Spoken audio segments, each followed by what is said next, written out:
just so you know, we're really, really live. M. Roser said there was no volume. So hopefully you can hear me now. I probably can clip the very beginning of this live. All right. So what I was saying was that it's October 1st, and I know I haven't been putting out as much content as I used to. And it's just because we had some family things going on. My father-in-law got really sick, moved in with us, and he passed away last month. So I not only have this channel, but I have another YouTube channel, like a really large YouTube channel that I'm managing as well. So I wanted to come back on here and Miss Roser, hope I'm saying that right. If you could let me know if you could hear me now, that would be helpful. I think you can because I'm getting microphone buttons or green on my microphone. So hopefully you guys can hear me. But I wanted to say that I'm kind of getting back into it. And getting back into it means that I want to try to do lives. And lives will give you an opportunity. It's less pressure on me because I don't have to produce, right? I can just come on and answer your questions. And it allows me to get back into it slowly. So if you have any questions, real estate questions, whether you're considering moving here, you're considering selling, if you already live here, you can ask me those questions. I try to stay really um, up to date on what's happening in the community as much as possible. So if you have questions, I should be able to answer them for you. If not, I probably have those resources. So on the bottom of this screen, I have just an update on where's our pricing this fall. So Douglas County, our average price is, and I'm pulling this from August because every month, like I'll have September numbers, early October. But as we ended August, let's say we ended the summer, the average price for Douglas County was 376,000. And I know this varies by zip code and by area, but that's our average. Carroll County, 345,000. Paulding County, 381,000. West Cobb, and what I consider West Cobb, Powder Springs, and Austell, they're averaging about 446,000. And that's really some of the higher prices that you're finding in that Powder Springs cluster that probably feeds into Hillgrove for the most part, some of McEachern. They've built a lot of new subdivisions, and that's increased the price in that area a lot. So their average is about 446,000. However, you can find some things that are more affordable in those areas. Thank you for joining me. People are coming in and out. So those of you that are joining me, thank you. If you have questions, please put any questions in the comments. I'll answer them live for you. In South Fulton. So South Fulton, the parts that I consider like Southwest are going to be Fairburn, Chattahoochee Hills, Palmetto. And so the average they have there is about 434,000. It's above 500,000 in the Chattahoochee Hills area because, we have Serenbe in that area. You have a lot of homes with a lot of land, so that raises that property value. So that's the average there. But in Fairburn, Union City, if you're interested in those areas, you can find something in the 300,000s. So that's kind of the update. Thank you. She says, I hear you now. I appreciate it. Thank you for letting me know you couldn't hear me. I appreciate it. All right. So if you have any questions, please put them in the comments. I will answer them live. I just went over some of our average pricing, and we're officially very much so leading into a buyer's market in West Georgia. In most of our areas, we have 5 months of inventory, and 6 months of inventory is when they really say it's a buyer's market. But because we're getting into that fall, a lot of people left the market because school started. A lot of people don't want to take their children out of school during the school year. They're just going to stay put. I mean, you have some people that move during the school year, but a lot of people don't. So as we enter, I anticipate this number going up as far as supply of inventory because we are entering October, November, December. Um, I always say that if you have to sell your house is on the market October 31st through January 1st, because most people don't want to sell their homes during the holidays. They want to relax. They want to be in their homes. They want to celebrate Thanksgiving and Christmas and all of those things without people coming in and out of their home trying to view it. So a lot of times people have to sell their house if they're listing it between October 31st and January 1st. And so you can find deals, right? In that sweet spot. I tell people, if you don't have to sell right now, go ahead and wait until January to put your house on the market. But there will be people that have to sell during that time. And then it's a good time to get a deal, get your closing costs paid and that sort of thing. Thank you, M. Roser, for your condolences. I appreciate it. All right. So ask me any questions about real estate in the market. I do want to say, and again, this is kind of very laid back. I'm going to be here till probably my goal is to be here every Wednesday between 12 and 12:30. Because I started late, I'll stay a little bit longer. So put any questions in the comments and I'll answer those. But I would like to say I did get my Douglas County, because I live in Douglas County. I did get my Douglas County tax bill yesterday. And I think it came yesterday. I saw it on the on the kitchen table. So my husband, we could have gotten it on Monday, and I'm just seeing it. But we definitely got it this week. And it's funny to me because it says due. When does it say it's due? I saw the due date. Sorry. It said it was due September 15th. No, sorry. It's due on November 25th. November 25th is due. It says it was printed on September 25th. And y'all want to know what my tax bill is? I'm going to share it with you guys. My tax bill is $4,793.69. And it's actually $100, about $100 less than last year, which is surprising. But as long as it doesn't increase significantly, I mean, I would love to have it much lower, but right now that's what it is. They have the market value of my house at about 464,000, and I bought my house in 2016 for about 225,000 or so. So of course, our property values have gone up significantly just in Georgia in general. But a lot of people, a lot of people move to Douglas County for the affordability. So I know tax increases have hit a lot of people hard, but I would say you have to make sure you're getting all of your exemptions. I listed a house a couple of months ago, and they weren't getting any exemptions, not even the standard homestead exemption. So if you're listening to this, make sure you're getting your homestead exemption. That's the minimum, because that's your primary residence. You can apply online, just fill out the information. After this video, I'll put it in the description of the video. You also can get an exemption from school tax at 62. So as soon as you turn 62, make sure you are applying for this. And as long as one person, a lot of people ask me this, only one person on the title needs to be 62. So you're 62, your wife is 50, then you still would qualify for that school exemption.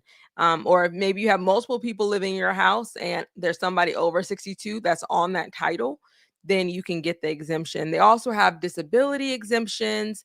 They have veterans exemptions. So make sure you're getting all of the exemptions that you're entitled to. They're not going to give it to you automatically. You have to apply. If you bought a house this year, just make sure you're applying. You can apply anytime, but the deadline is April. So I just wanted to make sure you are aware of that. If you haven't gotten yours, I'm sure it's coming in the mail for all West Georgia pretty soon. All right, Miss Roser has a question. Hey, and thank you for joining me. So, is there a growing number of foreclosures in the South Fulton area? I don't have this data like right now in front of me, but overall, I would say no, for the most part. However, some foreclosures just in general are starting to creep up. Nothing like, the Great Recession, nothing like that. But I am starting to see, again, I don't have the data. A lot of people that purchase their homes, and I'm talking about taxes and that sort of thing, they couldn't really handle the tax increase, whether they bought new construction and they didn't realize that new construction, that tax estimate is on the land itself and not the property, because there was no house on it. And so then when they're assessed again with the house on the lot, then their property taxes went up significantly. So a lot of people weren't aware of that, especially first-time home buyers. And I work with a lot of first-time home buyers. So I'm going to say no to this, not dramatically, but you can find some people in foreclosure. And just so you all know that the first Tuesday of every month, so it'll probably be next Tuesday for us since this is October 1st, all of the sales on the courthouse steps. Now, for Fulton County, because Fulton County is so large, you have, a lot of things going on. But I mean, a lot of properties throughout the whole county may be on the courthouse step for auction. But some of our smaller counties, Carroll County, Douglas County, then it's pretty simple. I always say that you should probably go to one of those sales and see how things are auctioned off. I have a video on this channel about how the Douglas County foreclosure process works. You can watch that. But the answer to your question is I'm not seeing significant foreclosures. However, I will, because you asked me, I'm making a note to answer this question more in full with some data, actual data next Wednesday. So next Wednesday during lunchtime, 12 to 12:30, you can ask me that question. So, and I'll answer it because I'll have the data for it. So thank you for being here. All right, I've talked about the sales prices. I've talked about taxes, right? And taxes, for at least for me in Douglas County, have been pretty flat the last 2 years, which is good.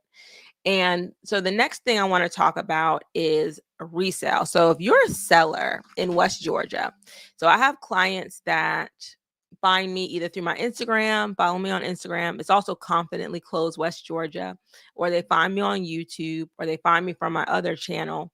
And they are looking in Cobb County, right? They're looking in the farthest we have a client that's looking for a house is Grayson. And I do have a small team, so they'll be helping that client in Grayson. But the majority of our clients are in this area. They want to live in Carroll County. They want to live in Powder Springs. They want to live in Douglas County. So what I'm finding, especially with resales, and thank you for that question, I'm going to put that back down, especially with resales, what I'm finding is a lot of people have not updated your homes. So if you are considering selling your house, it could be that you're considering selling it this fall, or you're considering selling it in 2026. You need to at least spend some time making your home look like what they see in some of the new construction properties. I'm not saying that you have to update it 100%, but it's too much of a stark difference, because a lot of the homes, especially a lot of the homes that are in that $300,000 range, are some of the older properties. And when I say older, they were built in the early 2000s. So 2005, 2006. I'm not even going to talk about, our older properties that were built in the 70s and the 80s. I'm talking about people that have homes that were built in 2005, 2006, that kind of range. That was when a lot of these subdivisions were being built in the West Georgia area. And what I'm finding is it looks exactly like it used to look. Now, this was a standard how they built these houses. And my house was built in 2005. In the foyer, they probably put like an engineered hardwood, right? They put an engineered hardwood. They put carpet in the family room. They put carpet in the living room. They put carpet in all the bedrooms. And then they put some kind of either tile or vinyl in the kitchen. So that's how they built homes back then, right? Now builders are putting that LVP throughout, even in luxury properties. You're finding, not even real hardwood, you're finding a luxury vinyl plank in these new construction homes. So, and the look is more of a clean look. So it's not as choppy. It's not hardwood in this area and then carpet in this area and then a different flooring in your kitchen. So I'm going to give you I'm going to give you at least 3 things I think you should do if you're trying to sell your house, because you have to compete with what people are looking for. And a lot of people, they're on Zillow, they're on Trulia, they're on Redfin, and they're not even giving your home a second glance. And as we get into more of a buyer's market, it could change if interest rates keep on dropping to be more of a seller's market.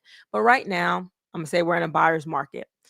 Now, that's one investment, not super expensive, not as expensive as you probably think it is, for you to take up that flooring and replace it with LVP.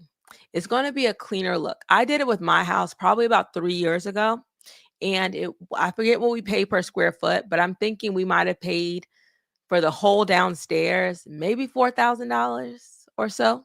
Um, and it was worth it, right? Because they took up all of the flooring that was all mismatched downstairs. We got LVP flooring that was very neutral, very clean, like a clean look. And that's what they're seeing in all of these other homes, right? So that's one thing. If you're trying to sell a resale and you've done nothing to upgrade your home, that's one thing that you should do. The other thing you should do is paint it. A lot of people, you move into your house and you love purple. So you paint your bedroom purple. Your daughter, your children, they love orange or yellow, and you paint their rooms those colors. And that is off-putting to a lot of people. Again, they're on Zillow. They're like, they're not going to be able to imagine that house in a neutral color. And that's something that's very inexpensive that you can do typically. You can do it yourself.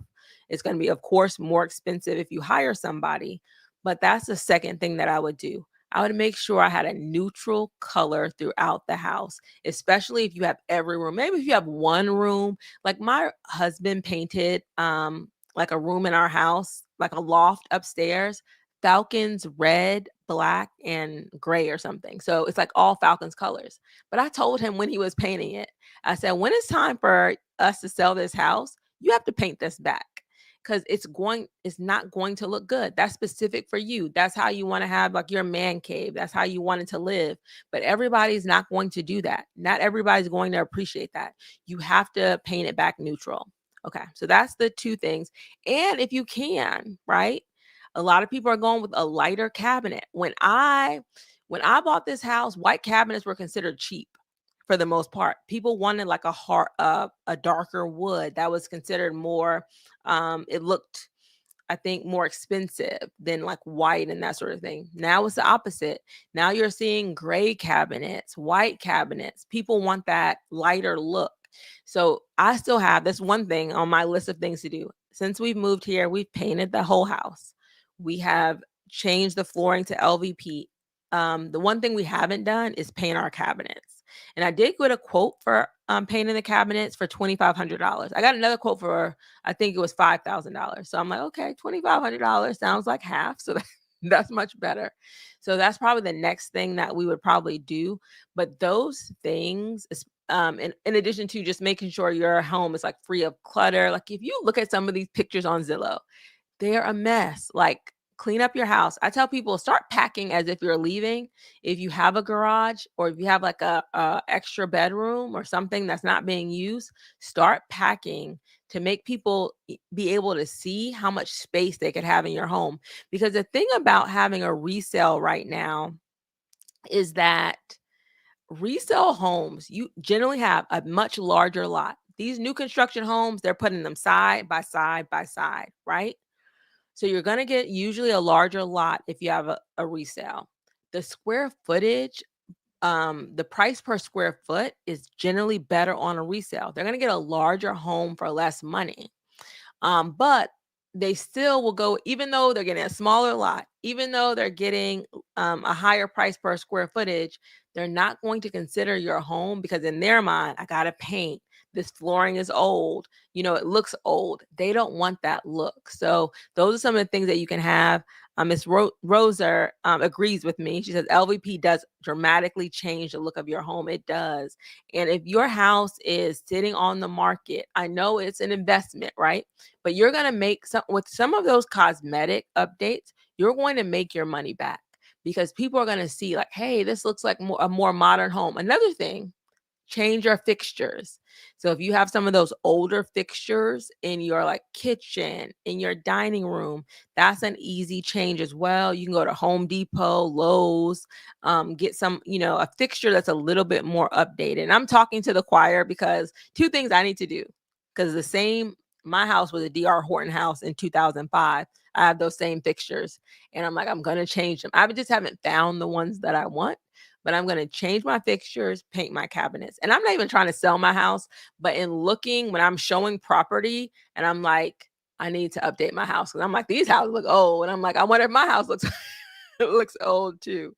So that's my advice if you're trying to sell your house in West Georgia, because a lot of the building all happened at the same time. So a lot of people are in the same boat trying to sell their house. If your house is staying on the market, that's probably one of the reasons why. All right. If there are no more questions, I think I'm going to get off. But if you're watching the replay, you can put any questions for me in the comments. I'm going to be here every Wednesday in October, and I think we have 4 more Wednesdays if I'm not mistaken, in October, because it's October 1st. And you could ask me any questions. Please join me during your lunch break if you have one, or you can, again, watch the replay. I'm Shahida Hill, your West Georgia realtor. Follow me on YouTube and Instagram. And if you have any questions, let me know. All right, I have a question. Sorry. All right. Are the customers who are buying new construction homes in and around South Fulton coming from out of the state of Georgia? That's what I'm seeing. And I don't know, just because I'm on I'm on YouTube, I'm on Instagram. So like the clients that I am working with right now, I'm trying to be more of like the marketing person, the person that's out front. But my team is working with 9 buyers right now. All right. They're in various stages of either they're looking or they are getting pre-qualified, that sort of thing. Some are actually looking, some of them are still in the pre-approval stage, but where they're moving from New York. So one that just sold their house in New York, they're moving to Douglasville. Their children already live in Douglasville, so it was an easy, they knew exactly where they wanted to go. We have a client that another client that moved to South Fulton recently was moving from Michigan, I believe. So a lot of my clients are coming from out of state, moving to South Fulton. I think because a lot of times they're either retiring or they sold a house in these more expensive states. So we are still very affordable for them, either living off of their retirement and buying something cheaper in the South makes sense, right? Because their retirement is based on their higher income. Like a northern Midwest income is typically higher than what you're going to find here. So they're not where people that live in Atlanta right now, and you have the Atlanta salaries, prices went up so quickly that it was hard for us to adjust to the new pricing, right? Where when people are moving from these other states, it's much easier for them to say, okay, this same house would cost me. Somebody told me this same house would cost them, that they were buying for like 3 something, would cost them like $1 million, or like, $900,000 where they were living. So it's a much easier sale for them. So yeah, they are coming from out of state for the most part. For me, I do have some people in the West Georgia area that are renting and then they're deciding to buy in the area. All right. I hope that was helpful. Thank you for coming to the live. I appreciate it. Tell a friend. But next week I'll be live again at 12 o'clock. Thank you so much. Bye-bye.